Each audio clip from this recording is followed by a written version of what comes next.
Hello, hello, hello, everyone. My name is John Sierra, and I am a Tolkien scholar, and I am here to answer your questions about Tolkien.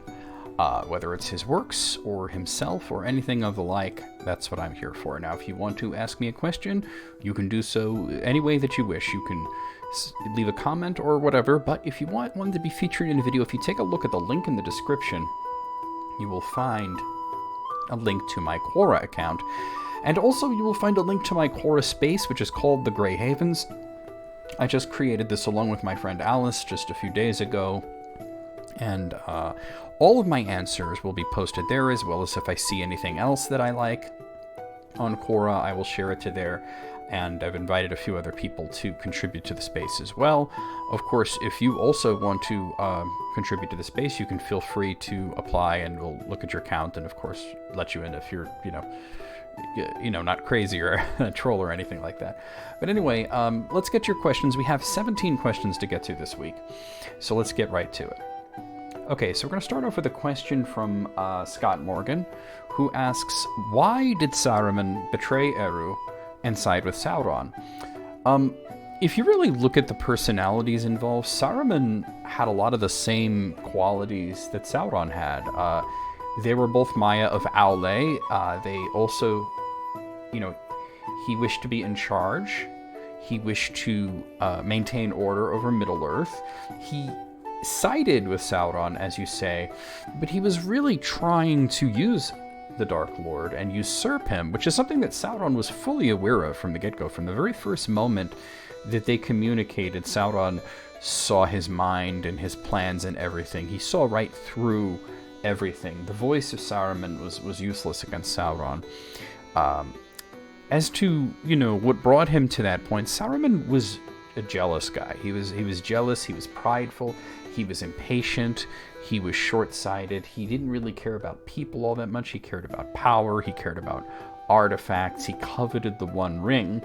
He had deduced that Gandalf had received a Ring of Power from Círdan.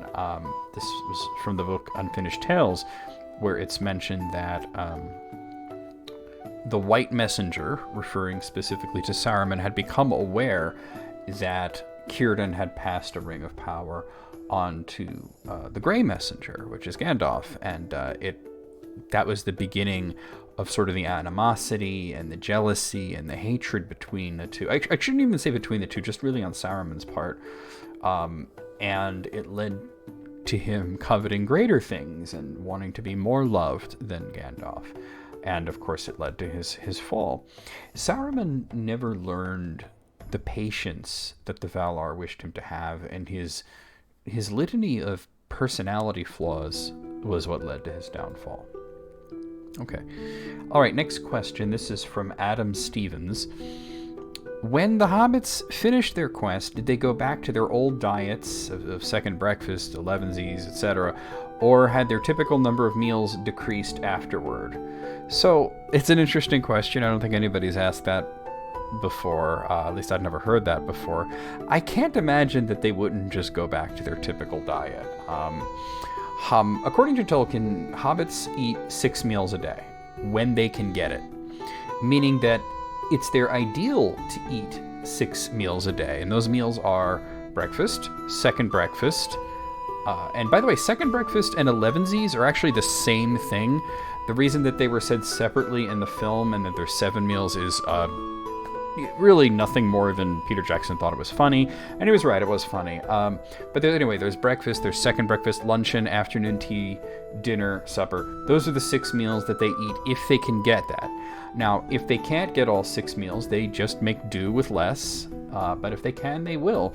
None of the returning hobbits would seem to be in a situation where they couldn't get however many meals they wished for.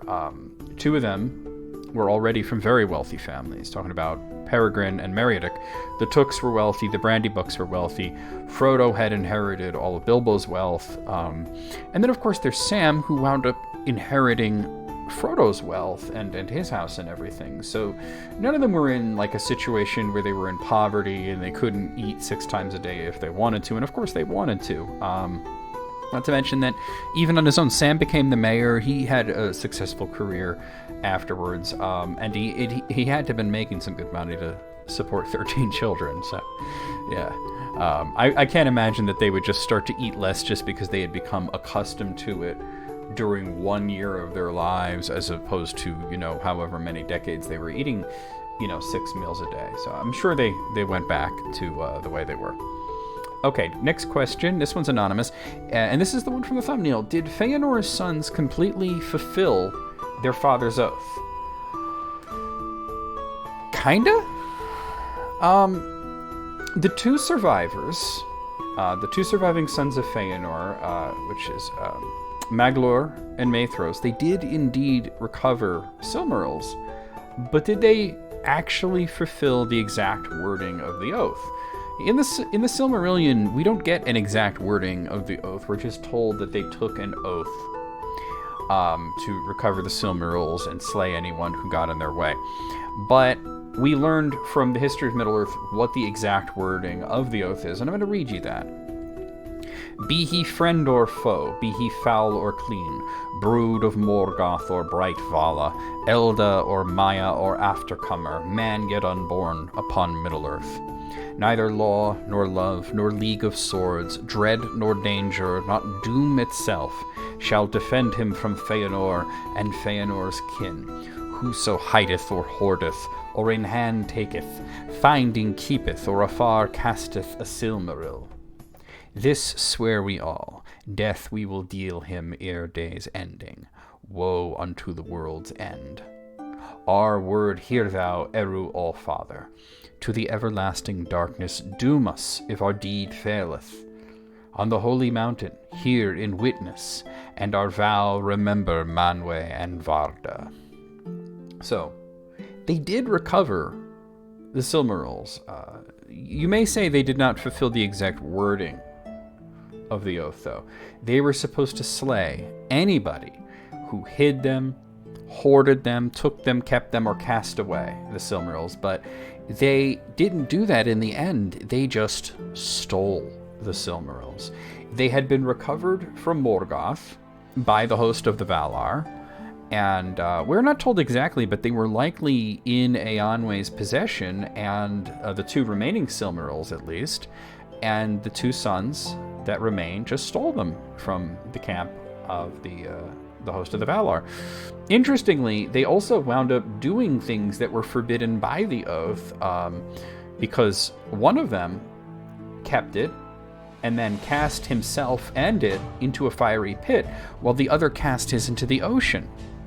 So it's kind of interesting how that worked out. They did not recover the third Silmaril, and that's far beyond their reach. Eärendil had that. It's in the sky. They couldn't get at it. The oath may have been considered fulfilled by Ilúvatar, because it no longer drove Maglor and Maethros to...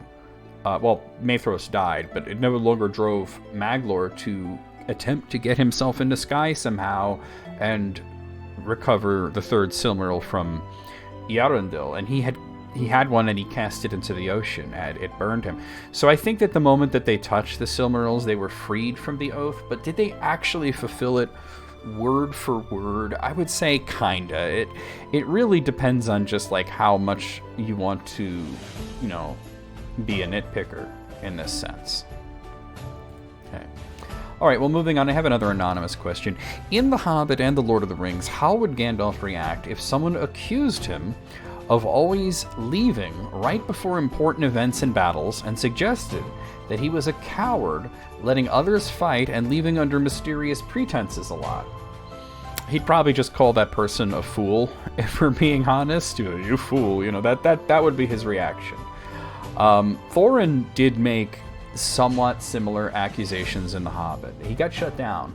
If you look at the Third Age works as a whole, The Hobbit and The Lord of the Rings, Gandalf doesn't do this, what you're describing. He doesn't leave right before important events or battles, but usually suddenly shows up for important events and battles. Starting with The Hobbit, Gandalf did vanish for a bit early on, and then he came back just in time to save everybody from the trolls. Now, you might say that it would have been better for him to stay to not vanish like that, and they would have avoided the trolls altogether. But this also meant that they wouldn't have found Orcrist, Glamdring, and Sting. And especially in regards to Sting, that would actually unravel a lot of the story going forward. Gandalf did answer Thorin's charge. Where did you go? Why weren't you here? He said he was going ahead to scout, and that he came back because he sensed danger. He next left them at the outskirts of Mirkwood, and the dwarves were not happy about this. They did not want to travel into Mirkwood without Gandalf, and he reminded them that he was never going to travel with them the entire way. And they knew this, that he had important business, which turned out to be driving Sauron out of the forest, the southern part of the forest. So he reappeared in time to stop the elves and the dwarves and the men from killing each other by telling them about the host of Bolg that was approaching, and he did participate in the Battle of Five Armies. Now, while Gandalf was absent for the beginning part of Frodo's journey in The Lord of the Rings, this was because he was captured by Saruman, which he did explain to Frodo in Rivendell. And then, of course, he didn't leave afterwards. He died. So even death could not stop him from returning to take part in Helm's Deep. And the only thing that stopped him from going to battle on Pelennor Fields was the fact that Pippin begged him to save Faramir. So, yeah, if anybody called Gandalf a coward and said you always disappear right before everything goes down, he would just say you're a fool, shut up. But that's what he would say. Okay, next question. Also anonymous. Did Rohan really send tribute of horses to Mordor, as Gwaihir said, and why? No, they didn't. And Gwaihir said this, but he also qualified his statement that it was a rumor. Horses are a really big part of Rohan's culture. The name Rohan is Gondor Sindarin, and it means horse country. Gandalf asked Gwaihir if Rohan could be trusted, and Gwaihir said he wasn't sure. He stated that they pay tribute to Mordor in horses yearly, but then he says, or so it is said, signifying that this is a rumor that he heard. He's not saying it's the truth, he's saying he heard this. Later on, Éomer refutes the rumor as both incorrect and offensive. He stated that the forces of Mordor did indeed ask to purchase horses from Rohan at a great price, and Rohan denied then because, like I said, horses are a big part of their culture, and they don't want their horses being put to any sort of evil use. So Mordor's reply was to just straight up steal the horses from Rohan, and that's where they got the Rohanese horses. Okay. Next question is from Michael Brett. Michael asks, why didn't Gandalf call the remaining 3 loyal wizards to help in the war against Sauron? Gandalf was the only loyal wizard that was available. Radagast, he was used by Saruman to trick Gandalf into being captured.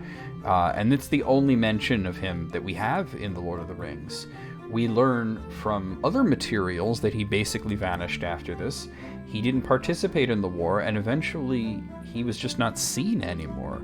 This is likely why Radagast never returned to Valinor. He didn't fulfill his purpose, and therefore he was not instilled with the urge to return to home, to Valinor.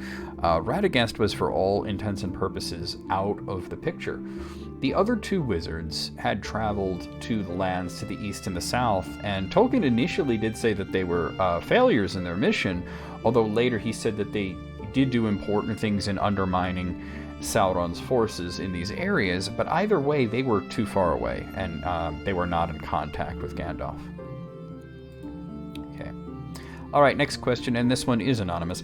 Since Frodo couldn't cast the One Ring into Mount Doom of his own free will, would Gandalf have sacrificed the Hobbit as a last resort had they completed the journey together as originally planned?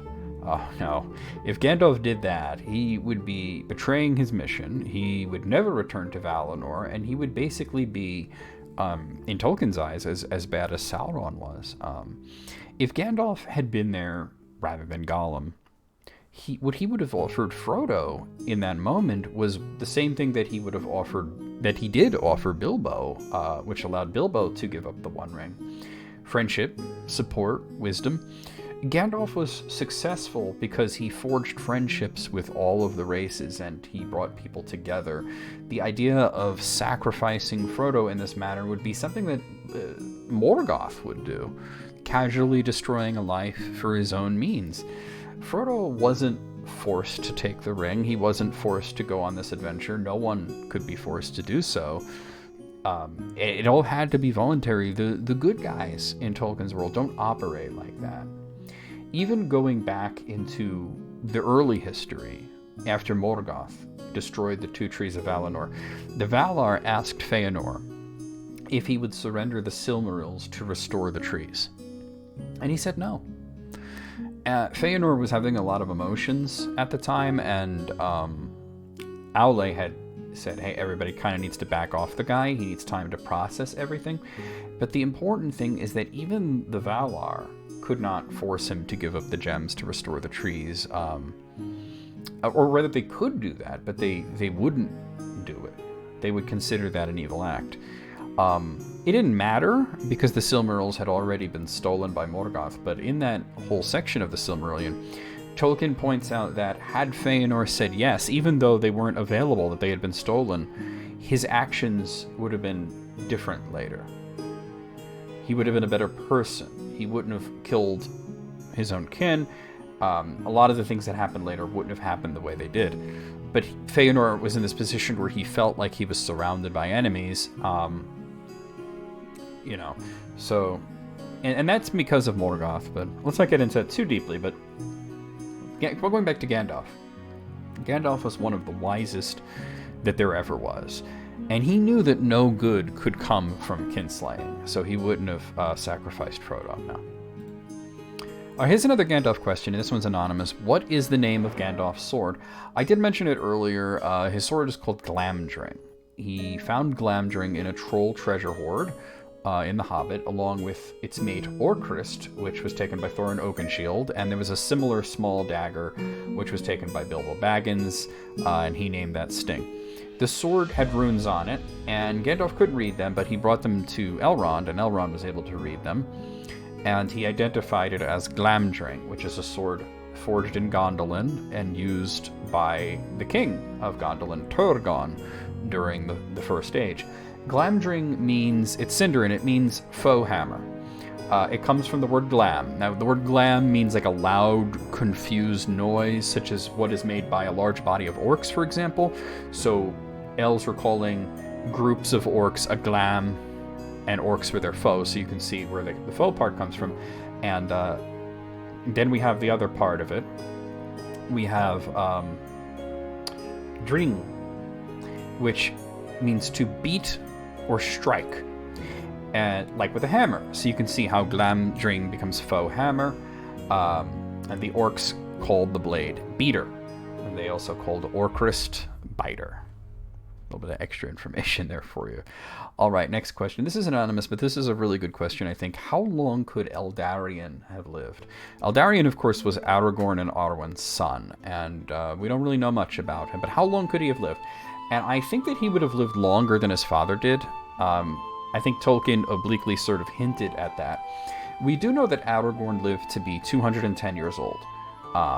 And when he died, he laid his life down willingly. You know, he stated that if he hadn't, death would come for him before long anyway. Arwen died in a similar fashion a year later. Now, the lifespan of the Numenorians has always been longer than that of the average man. It was 3 times as long at the start, and double later on. Now, Aragorn's line is a little bit different. He's from Numenor, but his line is from Elros, his ancestor Elros, and they had lived even longer than the average Numenorian. Elros was the son of Earendil and Elwing. He was Elrond's brother, and when given a choice between mortality or immortality, he chose mortality, but he became what Tolkien referred to as longevous, meaning that he lived a really, really long time because of his parentage. So even though he chose mortality, he lived to be 500 years old. And he also laid down his life willingly at that time when he was 500.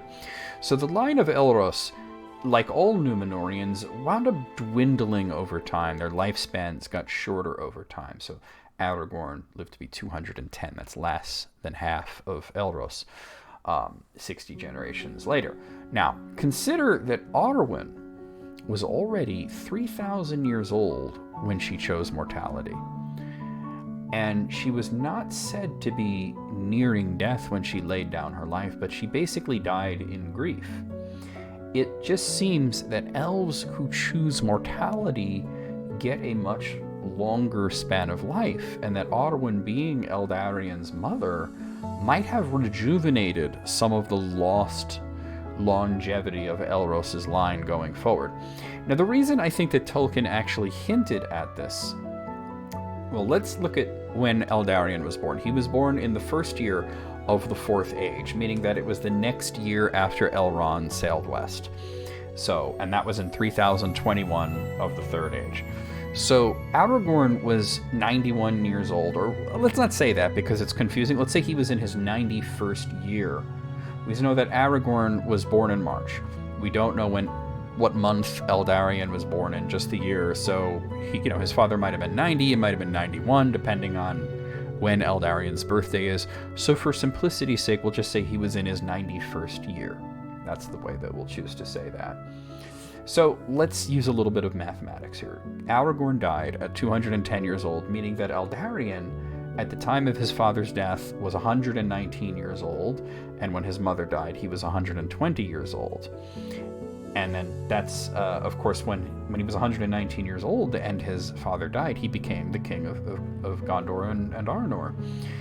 Now, Tolkien had started writing a proposed sequel to The Lord of the Rings called The New Shadow. He did not get very far in it, but he did start writing it. There's a handful of pages out there that are included in the history of Middle-earth, if you buy those. It's interesting to read. It's not something that was going to turn out to be a good story, which is why Tolkien never finished it. But it's interesting to read where it started. So anyway, this proposed book, this unfinished book, was called The New Shadow, and it took place roughly 100 years after Aragorn's death. So, and Eldarien was still the king. So he would be at least 219 years old during the events of The New Shadow. Nobody would know how much longer that Tolkien would have King Eldarien live past this point, or how old he was really supposed to be. And we know how old, but we don't know how aged he was at that point. So, but he was 9 years older than his father was when he died, and he was still the king. So he was very old by Numenorian standards, but he was still kicking, possibly due to the fact that his mother's blood must have invigorated the life. I'm saying this wrong. Invigorating the lifespan. Lifespan was a word that was escaping me right there. All right, next question. This one, this is hard to say. This was submitted by, I hope I'm saying this right, Shakzad Turev, I believe. Sorry if I said that wrong. If Sauron teamed up with Smaug, all the Balrogs which were alive, and Shelob, would they be able to take over Middle-earth and attack the Valar and destroy them? Yes and no. Another chance for me to talk about the War of Wrath. So, the War of Wrath happened because Morgoth had taken over Middle-earth, and he seemed to be pretty much unstoppable. He didn't have one dragon, one spider, and 2 or 3 Balrogs. He had all of the dragons, including the mightiest winged dragon and Calagon the Black, all of the Balrogs, of which there were likely at this point 5. Yes, there were 2 that were slain previous to this, and a much larger army of orcs, trolls, men, and of course he also had Sauron. This force was much larger than what you described. Now, the force sent from Aemon, which did not include the Valar, it was a host of elves and Maiar, led by Eonwe, and there was also Earendil and the Great Eagles and the forces of Middle-earth. They defeated Morgoth. The Valar did not have to directly fight. So if Sauron was able to cobble together this much smaller force that you speak of, he could have taken over Middle-earth.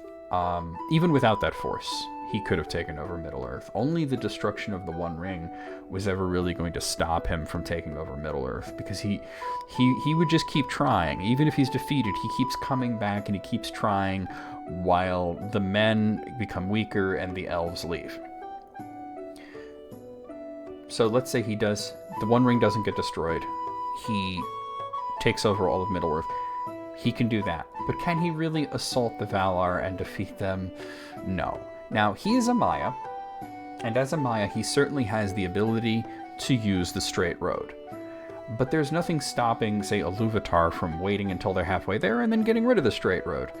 Or let's say God doesn't intervene, right? Let's say they actually go to Valinor. The straight road is going to severely bottleneck Sauron's forces, and their ships would probably be wiped out by Ose before they even approached.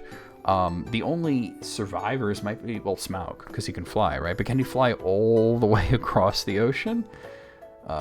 Can he get there all the way? What would he do? He'd probably just have to turn around and go back. Can he make it back? Who knows? But yeah, there's no way. He wouldn't stand a chance against the Valar. He wouldn't even stand a chance against Ose, because all the ships would be wiped out. He wouldn't get to set foot on Valinor. Okay. Next question. This one's from Johanna Bigasova. I hope I'm saying that right. Most of Tolkien's fans use Tar-Mairon as a name that Sauron used in Numenor. Where is it written that Sauron used this name during his life in Numenor? He didn't actually call himself Tar-Mairon when he was in Numenor. It seems to be based off of a misunderstanding of Tolkien's notes. It should be mentioned that Tolkien fans are indeed absolutely fascinated by Sauron's origin and the fact that his real name is Mairon. This is partly due to the fact that this information is kind of new, all things considered.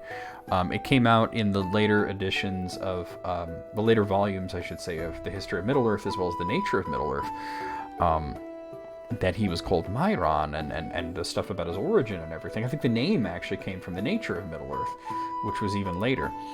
So, in comparison to the early Silmarillion, the Silmarillion only ever calls him Sauron or Gorthar. It doesn't mention Mairon.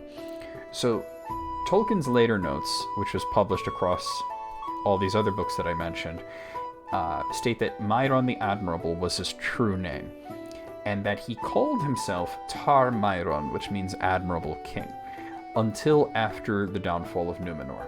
This does not imply that he used the name in Numenor, but that he stopped referring to himself as Tar-Mairon after the fall of Numenor. This is due to the fact that Sauron and Gorthar, they're not really his names, they're not his name, they're derisive titles, nicknames given to him by the elves. Sauron the Abhorred, Gorthar the Cruel. It's just like Feanor calling Melkor Morgoth. It's not really his name, it's just what Feanor started calling him, and all the elves stuck with that. They would not call him anything else after that. So the fact is that if you look at the way that the fall of Numenor happened, Sauron couldn't use the name Mairon there, and he wouldn't use the name Mairon or Tar-Mairon there, because it's Quenya. And the use of Quenya to the unfaithful of Numenor, and these were the guys in charge, like Pharazôn, they had abandoned the language of the elves. They mistrusted the language of the elves.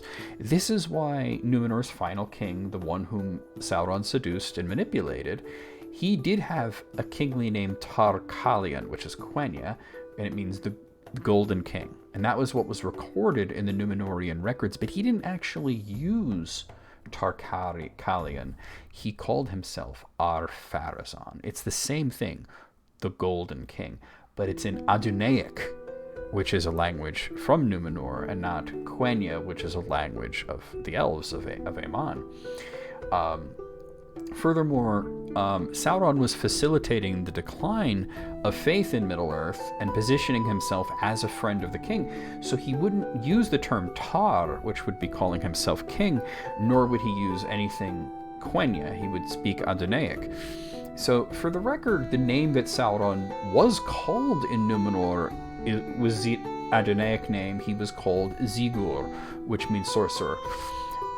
The fact that he did cease to refer to himself as Tar-Mairon after the fall of Numenor is interesting, after the Calibeth, but he hadn't been using the name in a while, and it might have been because he couldn't take a fair form anymore, so he couldn't really call himself the Admirable King, because he was always going to be fearsome and evil-looking. So that might be why that he ceased to use it at that point, but he didn't actually call himself Mairon or Tar-Mairon in Numenor. That would have worked against him. He called himself Zigur. Okay, next question. When Bilbo put on the One Ring, could Gandalf see him? For example, when Frodo wore the One Ring at Weathertop, he saw the ring wraiths in the spirit world. Does Gandalf have the same inherent power to see Bilbo like this? So there's a reason to believe that any Maya would clearly see Bilbo or any other person who wore the One Ring, but Gandalf, even though he's a Maya, I don't think he would have. The ring doesn't really make you invisible in the sense that most people would understand invisibility. It draws your Hroa, your body, into the Wraith world, the spirit realm, which most people can't perceive it.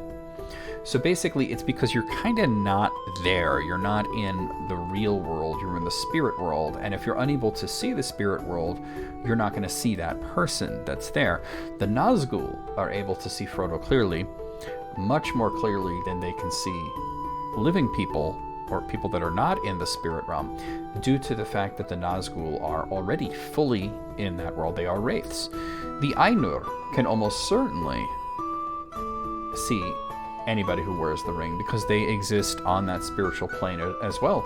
Their bodies aren't really physical bodies. They're raiment, to give them what Tolkien refers to as shape and hue, to interact with others, much the same that Nazgul use cloaks to give themselves shape. Ainur can choose at any point to cast off their raiment and be naked, which is just their spirit form, which most people could not see that. It would be invisible to non-spirits. However, Gandalf, Ainur that he may be, is an incarnate, meaning that his Fea, his spirit, is anchored to a real physical body. Gandalf's body isn't a raiment, it's him. That's Gandalf, at least as he abides in Middle-earth in this incarnation. So therefore, I have to say that it's likely that he is seeing with real physical eyes, and he could not see someone wearing the One Ring. It is mentioned in Book 2 of the Fellowship of the Ring that Gandalf has a wizard's eye, and he's able to see things that other people cannot.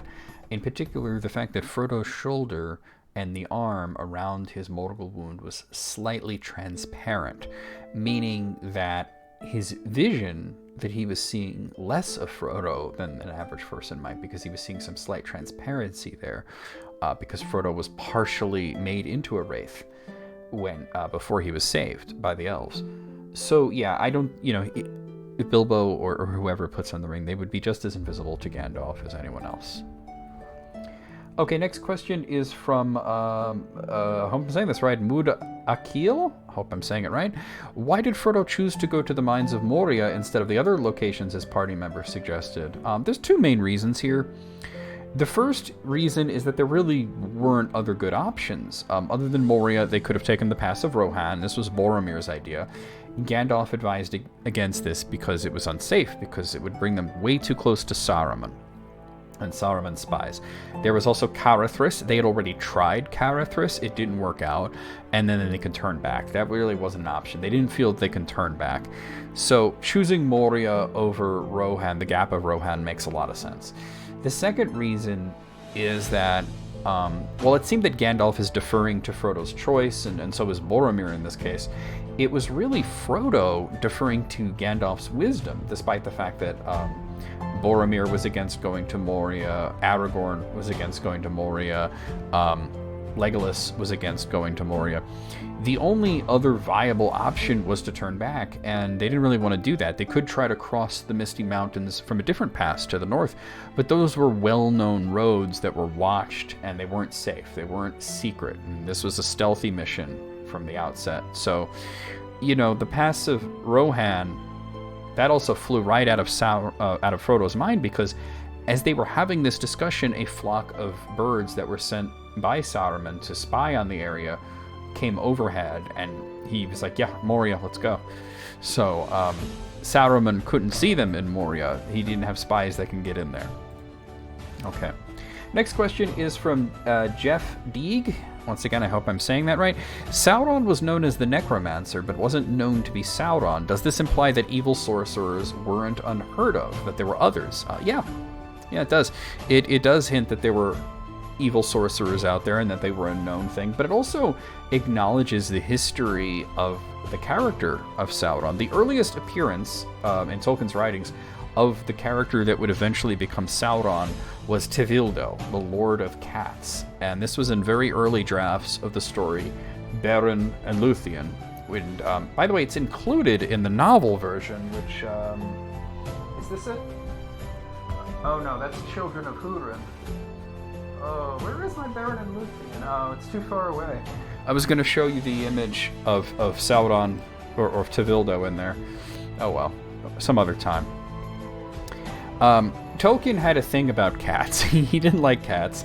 And there was a big sort of theme in Beren and Luthien in the early drafts. Dogs are good, cats are evil. So, you have Juan, he's the noble hound of Valinor. You have Tevildo, the evil lord of cats. Eventually, as he went through drafts, Tevildo became a human sorcerer, a necromancer named Thu, and that he also eventually became Sauron, the Abhorred, or Gorthaur, the Cruel.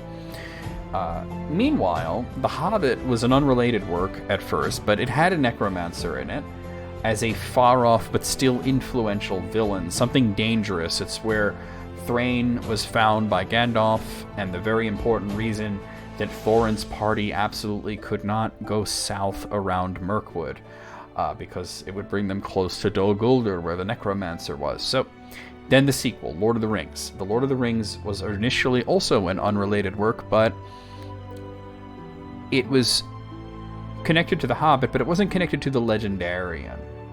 But Tolkien changed his mind, eventually, so he made them both connected to the earlier stories, such as Beren and Luthien and the Children of Húrin, and the keystone work, of course, being the Silmarillion. The Necromancer was revealed to be Sauron in disguise. Now, this does imply that there are just necromancers out there, and this makes perfect sense. The mouth of Sauron is a necromancer, as well as at least some of the Nazgul. They were at least partially taken from the Black Numenorians. They were originally an evil faction of the men of Numenor called the King's Party, and they believed that they had the right to conquer parts of Middle-earth and to enslave the men of Middle-earth. And they fell in with Sauron, and Sauron taught them black magic, and they became known as the Black Numenorians. Now, it should be mentioned that sorcery, black magic, and necromancy are all the same thing in Tolkien's world. And the Sindarin name for it is Morgul, which literally means dark magic. So we see necromancy in the wraith-creating Morgul blade, and Minas Ithil became known as Minas Morgul, the Tower of Dark Magic, the Tower of Sorcery, the Tower of Necromancy. So it does absolutely imply that there are other necromancers, other sorcerers out there, 100%. Okay, next question. This is from Andy G, who asks, would Glorfindel and Aragorn be able to defeat Sauron just like Elendil and Gil-galad did? Possibly, but it would have been foolish for them to try, and in the end, I don't think it would have mattered if they did. Sauron was unlikely to actually engage in combat with Aragorn and Glorfindel. He had an army to do that for him. The only reason that he engaged in combat with Elendil and Gil-galad was that his army had been defeated, and his tower was besieged for, I believe, 7 years. So he was acting out of desperation there. Aragorn and Glorfindel didn't have a huge alliance army to defeat Sauron's forces, which had grown greater than they were in the Second Age, and it would have taken many years of bitter war and another very long siege on Barad-dûr to get Sauron to show himself. So, if they did do this, the fact is that Sauron might lose the battle, but it would just be a repeat of the Second Age. He would come back. He would rebuild his forces. He would try again. Gondor grows weaker. More elves leave Middle-earth. He'd have better luck next time. It would be delaying the inevitable. The only way to permanently get rid of Sauron was to destroy the One Ring. Okay. Next question is submitted by my friend Alice Stone. I mentioned Alice earlier, moderator of my Space the Grey Havens. And Alice asked, how has your perception of Tolkien and his work changed as you've grown older and gained more life experience? So, as an adolescent, I didn't take away nearly as much from the stories as I do now, but that's natural, right? That you know that. It's not what you're looking to hear. For me, the biggest change of perception of Tolkien's work is understanding what the author was trying to say, and more importantly, what the author was not trying to say. Everybody wants to proclaim that Tolkien's entire point was what they think it was, and it gets to the point where people say, Tolkien clearly stated, and then the next bit is just a bunch of rubbish. It is ever the battle cry of many a passionate fan to proclaim a projection of their own wishes upon the author. One big thing that comes up a lot, Tolkien was Catholic. So what? It's a big rallying cry to imprint the reader's beliefs onto him and his work. Usually they use the word devout a lot. I had one person tell me that The Lord of the Rings was theology in its nature, and I might have bought this if I was told that as a teenager, but having studied his work for decades, I know he's Catholic, but he wasn't so devout as to flaunt his beliefs and try to impart them to other people through his work. What religion the author has wasn't even known to the general public until after his death, when his letters were published and his biography came out. We can see that he thought of his work not as theology, but as literary didacticism, with a streak of mythology. Proclaiming Tolkien wouldn't include whatever because he was Catholic, it's silly, in the face of the fact that one person actually tried to say this directly to him, and they got told that they were wrong. The inclusion of reincarnation as a device in Tolkien's work was challenged by his friend Peter Hastings, who was indeed an extremely devout Catholic. He was the manager of a Catholic bookstore. And, by comparison, Tolkien, who was a Catholic, and I'm sure he was very devout in his actual faith, but he found Mass depressing. He didn't like confession. There were aspects of it that he didn't care for. Hastings decried the use of reincarnation, and he said God has not used this device. And Tolkien's reply was as poetic as you would expect it to be, but you can boil it down to, you don't know that, and it's a story. Another thing that I've come to appreciate is the humor. The humor of both the author and his works. Everything seems so serious and so epic and grave when you're a young reader. It's all very, very serious. But it's easy to miss the humor in The Lord of the Rings. Even the Silmarillion can get snarky at times. Yavanna begged Manwë to do something to protect the trees because the dwarves were coming and they were going to cut down a whole lot of trees, and she wanted to just have something that she created that was just beautiful and appreciated for what it is instead of what it could be used for. Manwë prayed on it a little, and he came to the conclusion that Yavanna had already included in the Ainulindale the shepherds of the trees, what we would know as the Ents, and they would protect the trees to a certain extent. They would be used for wood, but they would not all be gone. They would be appreciated. So Yavanna comes home to basically gloat to her husband Aule about it, that his children would harm her trees at their own peril, and Aule simply says, nonetheless, they will have need of wood. And that seems dry at first read, but it's funny to me now because the Ents and the dwarves were made by a bickering married couple. Tolkien himself was a silly person at times. He, to his fans, he was ye old professor.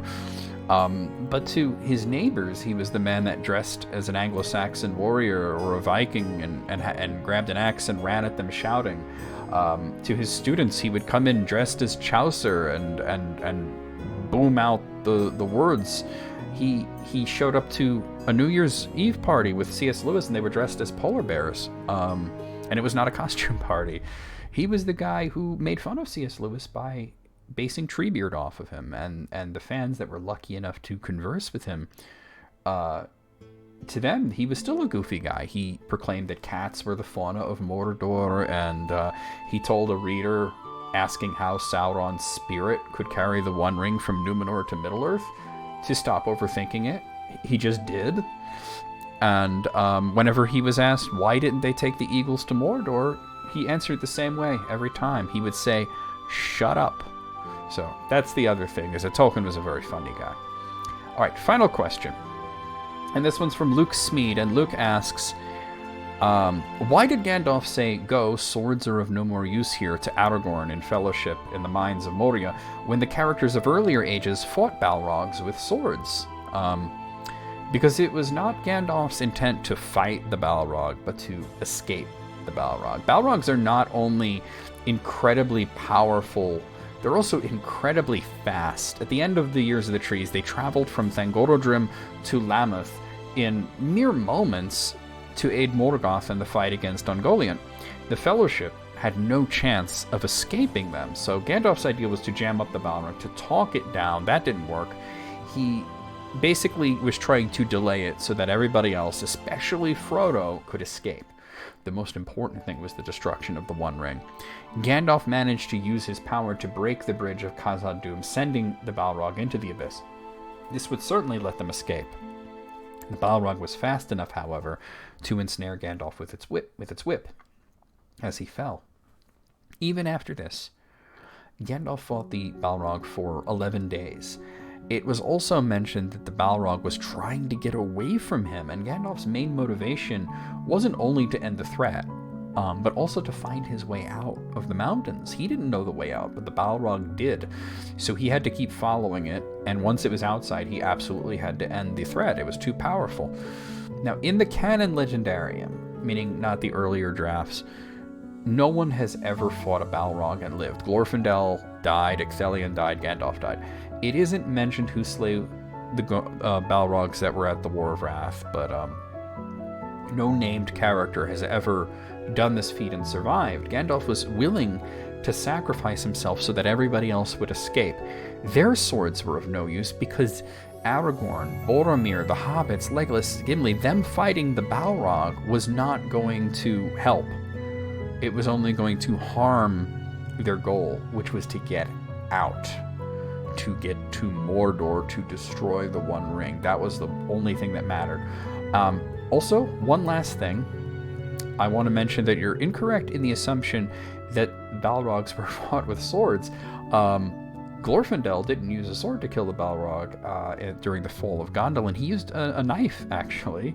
And I believe Ecthelion used his bare hands. So Ecthelion was a bad-ass character. That being said, that is the last question for today. I hope you guys enjoyed it. If you enjoy my content, please subscribe. If you've gotten this far into the video, you must enjoy it. So if you haven't hit subscribe. Make sure that bell notification is on there because subscriptions on YouTube are really poor.